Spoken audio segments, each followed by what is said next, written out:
Good evening and welcome to another edition of Keeper's Corner, playoff edition. We are here live. Welcome, Coach Keefer. How are we doing? Hey, doing really good. No better place to be than preparing for playoff football. That's right. It's a great time of the year. It feels like months ago we were down here talking about, here we go, week one, scrimmage, this and that, a lot of hard work. And what are we going to do? What's the season going to play out like? Finds us making the playoffs. Obviously, preseason, you have to set goals. Making the playoffs is going to be one of them. So we're here for this because we made the playoffs. So now we're going to talk quickly about Prescott last week. Went down to Prescott. Another very, very entertaining football game for a fan aspect, maybe not the coach aspect. We knew Prescott's good. They got a high ceiling. We knew we were at the best. They're fighting for their better seed in playoffs. Let's talk about what unfolded Friday night down in Prescott. I was certainly concerned about Prescott the entire year because you know that they have a fantastic athlete in Kobe Russell. And it's always a tough place to play down there. I don't care. You know, we had a great night to play, and there's no excuses there. It's just a hard place to play. And, I would say that I don't think we played a very good football game. If you look at any football season, it's pretty rare that you have a team that plays their best every single, it just doesn't happen that way very often. But I felt like we didn't play well. I thought Prescott did some really good things. I thought they brought great energy. I think we had a couple things that could have really swung the game that we just didn't go our way. But I was super proud of after not playing great, I thought we really showed some good resilience and some good poise down the stretch. That's some significant pressure. You're down a point and you got 240 left. That was I thought our kids really executed very, very well in that final drive and found a way to get it in the end zone. And we had to overcome a penalty, holding penalty that brings you back. Prior to that, it looked like Prescott might run out the clock. We had a personal foul call. That was actually, I thought, after reviewing the film, if a player has a personal foul, they generally have to do up downs. I couldn't make the kid do it because I don't know why they would call that. The kid was still fighting for yards and kind of up. I mean, he had a knee down, but he's still, he doesn't know that. Well, anyway, so we had to overcome that. There was some really, really huge plays defensively late in the game. One of them, I thought Aiden Foster made. They had us kind of beat on a post, and that shouldn't happen in that situation, game situation. We should have actually had two guys back there deeper than him. He just made a great play on the ball, and thankfully he did that. And then another guy that I thought made it like a unbelievable play was Trevor Murdoch on they ran like a jet, and he closed down and he just redirected and he made a tackle on their sideline, and it was it was a great play. But you have to make great plays to get a chance to get the ball back to go down and do it. And then I really thought the throw that Joe threw to Luke Janke to win it, and that was really well done because Kobe Russell's fantastic, and Kobe had that interception early. I think it was our second drive. We just got the ball and we took a shot on them. And it was the third drive, but yeah. Or third drive. I think he scored first. Yeah. Well, anyway, we had pretty good field position and took a shot there.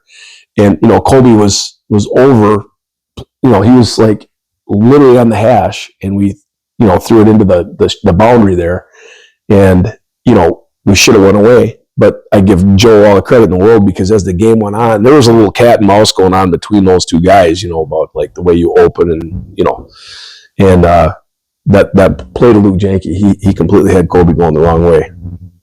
And that's due to where he put his eyes, and then he brought it back and made a great throw, and Luke made a great catch, and that was, that certainly was an exciting game for sure. If I was going to reflect on the year, I think there were 3 games that we didn't play particularly great. We didn't play great, I didn't think, against Amory. I don't think we played very well against Altoona. I don't think we played very well against Prescott.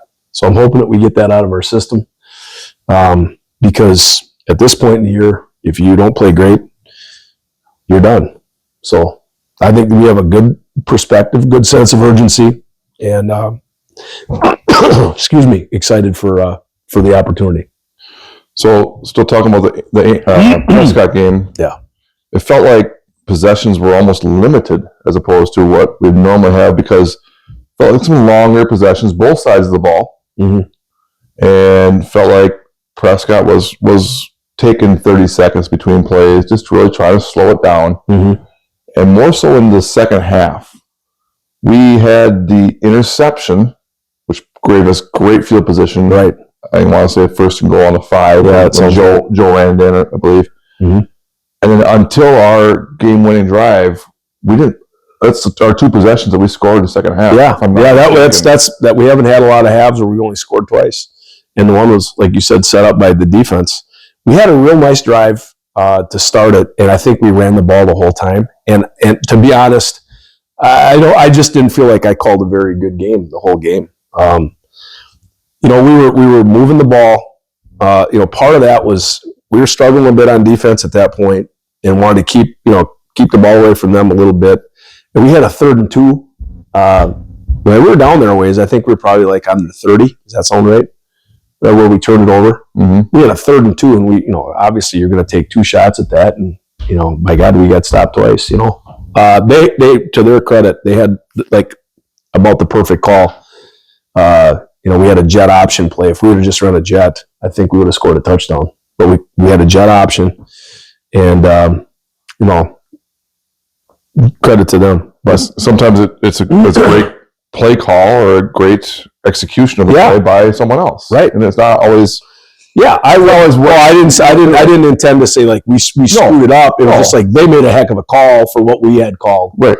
Good by them. And then, to be honest, too, they did a couple things that we had not seen them do offensively, and they did some unique things, and they were actually really, really pretty effective things that we were kind of scratching our head and had to figure out a little bit. So I thought Prescott did a really, really good job, and I'm not surprised. I mean, they've played good defense down there. It's been a weird year for them because they've lost a lot of games like this game where they could be, right there. I would really say if you took a look at Ellsworth, Prescott, Osceola, Amory, I think they're all very, very. I mean, on any given night, I think anybody can beat anybody in that group. I really do. So, I mean, the league, obviously Altoona was, I thought, the toughest team that we played so far this year. But those other teams I just mentioned are in the next tier below that. I feel like the other thing, maybe this game offensively, not saying that O-line didn't play well, but felt like there was a little more pressure on Joe, and kind of got him out of his, either it was the first read or out of his rhythm, or scrambling more where it was pressure in his face. Was there something that led to that more, or am I just? Yeah, no, they brought some pressure. Like if they bring more guys than you have to protect, then you're going to have pressure. You're not going to be able to hold it, forever. So you can try to get rid of the ball quicker. Get the ball out of your hands. And I actually thought, really, the first and a lot of the second quarter, I thought Joe played fantastic. Like he made some really good decisions about getting the ball out, number, space, and leverage. And then, I thought he played really good at the end too. So, yeah, we did not play great. The offensive line, it was not their best. But, Prescott's challenging because they do a lot of unique things and they're doing a lot of movement stuff, and you're not getting a steady diet of much. I don't know the kid's name, but 44 had a heck of a game for them. He's a good player. He was a impressive kid in addition to Colby Russell, and they did some good things. So I felt like offensively they were very balanced as well too. Yeah, like it wasn't just a Colby Russell show. They spread the ball around as well. They did. I will say too, I think that if you were to watch the game back, the last drive of the game, you take the scoreboard off of that game, it didn't look like or feel like we were under pressure, like, oh, we need to score. It felt very calm. It felt very natural, very fluid, and it marched down, it was 80 yards or what it was, 70, consistently. Yeah, we were patient, I thought. Like we weren't trying to get it all at once. And, I thought Joe did a really good job of, just taking some simple things. And I thought Dane did a really nice job of getting out of bounds. Luke had the huge catch, on a little wheel there. And yeah, but I thought our kids really responded well. I mean, we had a couple draws in there that I think maybe two, or for sure there was a draw. Mm-hmm. We needed one in there. And kind of felt good about that all night. Felt like that was something that we could kind of turn to if we needed to. So that's a credit to our line again. So yeah, I mean, I did really I agree with what you're saying. Like there wasn't like a helter-skelter. There was like, hey, we're going to get this thing done. Let's go. Right.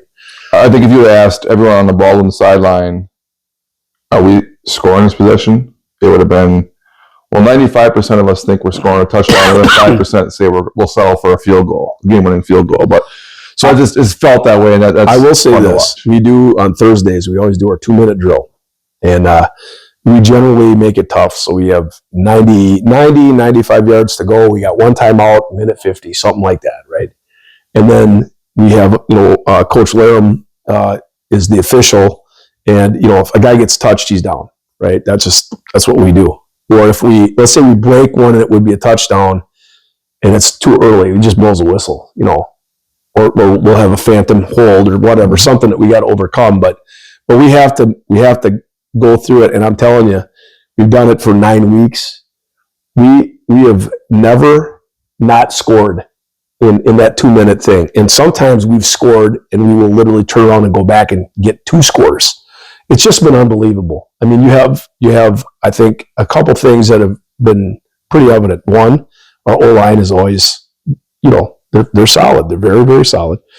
Joe throws a really nice deep ball. He does. I mean, he's really good at throwing that deep pass. And then we have a lot of kids that are able to catch the ball. And so it's been good, and I really do like this team offensively because it's a balanced thing, man. I don't know. It'll be very interesting as we move into the playoffs. What are people going to try to take away?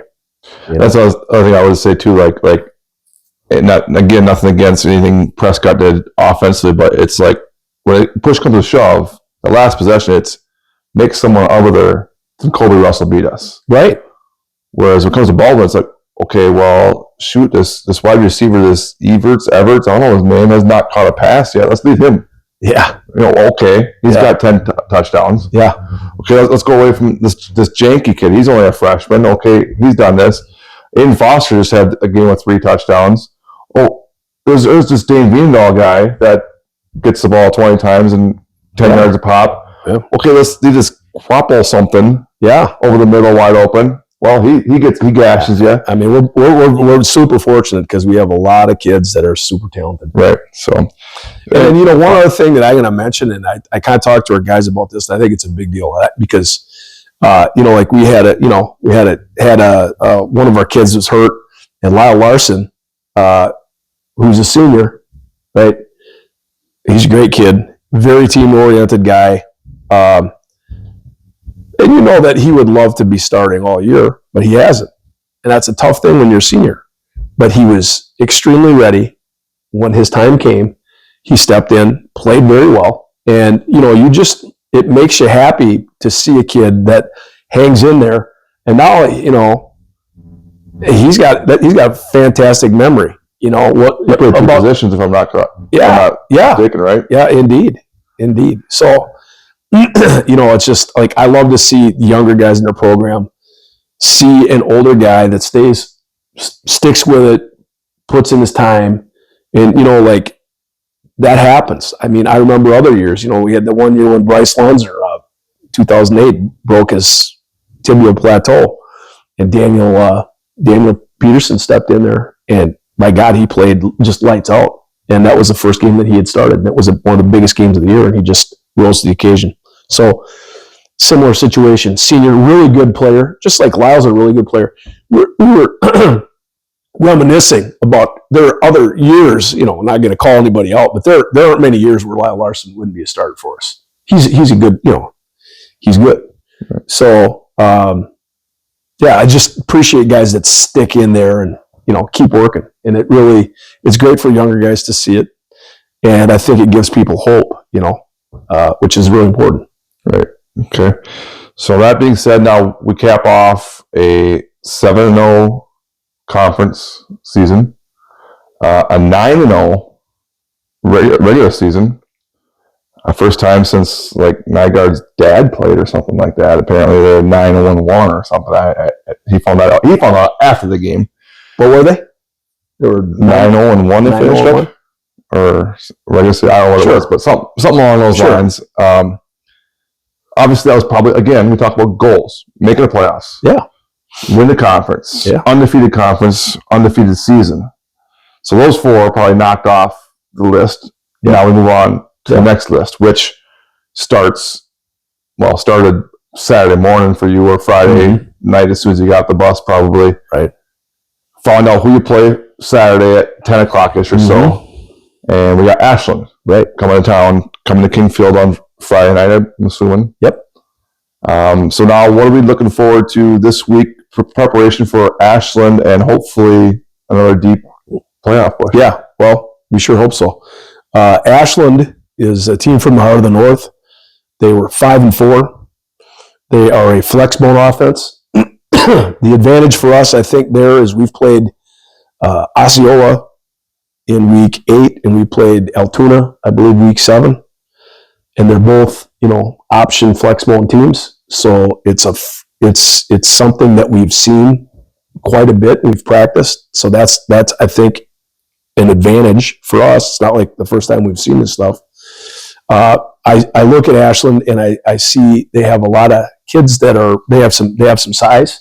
They got a lot of kids that are in the 220 pound range. They got a defensive end that I think is like 6'4", 200. So they have some nice size. They're running a 50 or I guess a 34 defense, 52, whatever you want to call it. But it appears that they've played quite a lot of man to man in the 2 films that we have. So you gotta. For us we want to play our best this Friday. And then the way it really works in the playoffs is you have another week to get better and then to play even better, hopefully in level 2. And then you got to play again better in level 3. And that's just the nature of the playoffs. Mm-hmm. And if you want to win the state championship, these things have to happen. 1, you have to play well. 2, you have to be lucky. You have to get some breaks, and 3, you have to stay healthy. I mean, and that's just the way it goes. I mean, there are a lot of teams. I would seriously say that there are a handful of teams that are good enough that they could win the state title. And we'll see how that whole thing, shakes out. We look at last year, were we good enough to win it? We were awful darn close. I'd like to think if we would have held onto the ball better, but it's a whole new year, and whatever happened last year means 0. What matters now is how we prepare this week, how we perform this Friday, and then hopefully we can stack it and keep that going. So I think we have a group of kids that are super excited. We've earned 4 more quarters. That's what we got right now. So 2 years ago, you make the semifinals. Yep. Last year, you make the finals. A lot of these players played at Camp Randall last year. They did. Is it kind of, I hate to say an advantage, but as a coach, an advantage to play someone you have not played yet, meaning we're not looking past Ashland. As opposed to if you played someone that you already maybe beat, whether or not you're even close or not, we'll say nothing about Ashland. We have literally 2 games on Ashland. Does that help to keep the focus on win 1 game at a time? Yeah, I think it has to. I mean, it's proven. In any level of sport, when you look ahead, if you're looking ahead to playing this or that, or you're thinking about this, that's when you lose because you're not focused on what matters. And what really matters is how you're going to play this Friday. What are you going to do on the next play? That type of stuff. I mean, maybe people think that's a cliche, but it's the God's honest truth. I mean, you have to, if you don't put everything you have into this thing, that's how you get beat. So we're not going to do that. And we always talk about cliches. Yeah, it's always, you get the first down. It's always simplified. If you don't turn the ball over, don't beat yourself. Do this, limit penalties, you got a good chance to win. It's always said, but sometimes, again, I just think that playing a team that you don't know anything about might help with focus. And I think that's fair because if you beat somebody and you beat them badly, then you think, well, we beat them badly, we're going to beat them badly again. Yeah, so I understand that because that's sometimes how high school kids think, but we won't face, how the bracket turns out, we won't face someone that we've seen until level 3. Am I correct? So going through the conference real quick, so Baldwin gets a 2 seed. Osceola and Altoona tied for second. They are both 4 seeds. Osceola will be in our section, right? Whatever is a section now, it's called. Region, whatever. They will face a rematch of last week, Ellsworth. Yeah, I believe correctly. Ellsworth got the 5 seed. We'll travel to Altoona for the second straight week, and then we have Amory. I think you got that. It's I believe it's Amory and it's Osceola's playing Ellsworth. I mess up something like that. And then Altoona, again, is a 4 seed in a different bracket. Yeah, the East region, yep. And then Amory will be the 8 seed in our bracket. Against Aquinas. Right. So, again, we will not see a middle border team until level 3. Correct. That's the first time we could play a middle border. And if we don't play a middle border, that means we're playing Aquinas, who's the number 1 seed. Right? So, I mean, and if that's how it goes, and that's what it is. Right. I mean, we got to win against Ashland, or else we're talking out of school. So, right. And it sounds like I look at the weather every morning due to work, but it sounds like it's going to be good weather Friday. It looks like a fantastic forecast. Like I saw 58. I don't see a single reason for anyone that's listening to the show, unless they're listening out of state or something, to make the trip down to Kingfield. Yep, it's going to be a good one. Be there in person. Ashland, we don't know what kind of crowd they'll bring, but let's fill their sideline with Baldwin Woodville fans. Before we get to the closures, let's talk about the rest of the school real quick. I know volleyball, hopefully by the time we're watching this, volleyball is preparing to go to Osceola, I believe, on Thursday, because hopefully they're victorious Tuesday night. Congratulations to Shannon Fritz. Yeah. He made state for tennis. And I believe the boys' soccer plays on Thursday night as well. So good luck to both soccer and volleyball as they continue their seasons, hopefully deep into the season. Congratulations to tennis and Shannon on a wonderful season. And hopefully we're talking about both those sports next week. Yeah. And we're talking about the Badgers, the Blackhawks into level 2 next week. Yeah. So on to the Badgers. Real quick, yesterday, I'm at a basketball meeting and someone said, really? The Gophers stormed the field after beating Northwestern. I said, well, they're kids. As long as they do it right, no one gets hurt. Sure. So my question then to this Badger fan will the Badgers storm the field when they score a touchdown? That's a fair question.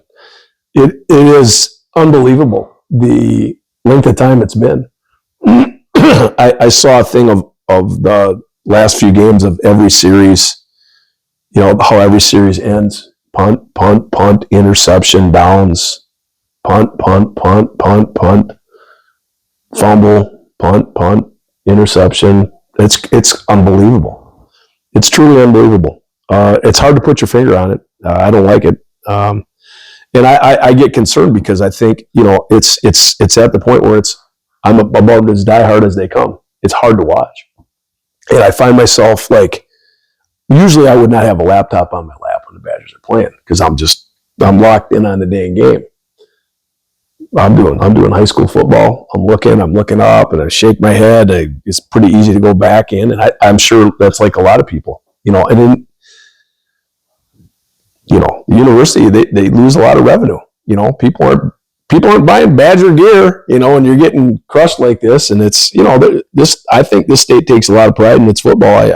I've certainly felt that for a long time, but yeah, it's probably bottomed out. I don't think it can get much worse. So hopefully, I love to see Coach Fickle get it figured out and start seeing some steps. Just waiting for a sign. That sign hasn't been there yet. They're kind of in the path that the Gophers were in forever, where it's like, okay, let's just beat the Gophers to save a season. Let's have something. That would help a little, but it's, like you said, to your point, you have to score before you can beat anybody. Right. So, all right. Well, that being said, congratulations again. Outright conference champions, 7-0 in the conference, 9-0. But now we turn the page. New season officially now at Keefer's Korner is over.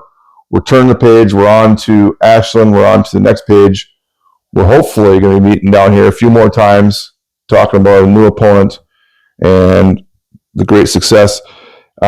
Is there a last second before we go, any last individual that really stuck out that you forget to mention, or that we didn't have the meeting after the last JV is wrapped up, C team, both junior highs have wrapped up, anything younger wise or like that? Yeah, I guess I do have a lot of, two things come to mind. One, I have a lot of gratitude for our seniors because they've been fantastic. Those kids are a huge part of setting a real, I think, is a real good culture. Those guys are it's a joy to work with those guys day in and day out. And a big thank you, because we just got our weight room installed this Saturday. Thankfully, our school board and Mr. Brocky they were all on board to help out, and we got some additional stuff. We got some field turf in there. We got new weights. We got some new racks. We had, I should look at my list because I don't want to forget anybody, but we had like eight dads that helped out. Dusty Vienendahl, Tom Boyer, Bill Phelps, Justin Everts. Dang it, I knew I'd forget. You took a time. Let me take a gander, because I feel bad. Not. That's not a football weight room. That's for the school. So it helps the entire school program. That is absolutely 100% for the whole. Okay. Back to, like you mentioned, like how bad you felt because you couldn't be there because you were gone. So these people really helped step up. Continue now. Yeah, absolutely. Scott Aho, Scott Miller, school board member, Scott Peavy, J.R. Dockel was extremely helpful, and Colin Brown was the guy that was driving the skid steer around to load the stuff up. And then we had a good number of kids. Like, we got there at 8, had it installed mostly by 10 o'clock. We did the watch party to see who we were going to play, and then watched that from 10 to 11, and 11 to 12 we're just basically putting in the new weights. So we got these nice, they say Baldwin Woodville on them. I mean, it's really sweet. I mean, it's outstanding. I noticed today, we lifted this morning, Monday morning, and usually kids are out of the weight room we start at 6:45 and we're done. Yeah, usually the kids are done between 6:25 and 6:30. And we didn't do anything different. We started at 6:45. Everybody was still, every kid was still in the weight room like at 6:35. I think they just enjoyed being in there because it's sweet, and there's just a lot of nice new equipment. So a lot of gratitude on that thing. It's sweet. It's going to be great for our kids, that's for sure. So last question, because I'm very positive. After we win Friday night, do you watch our game back, or do you watch the Osceola and Ellsworth game first? Which one do you watch first? No, we got the winner of Lodi. Lodi Platteville. Oh yeah. Yep. Right. I would definitely watch. I will watch our game first, because I think you got to get your stuff figured out.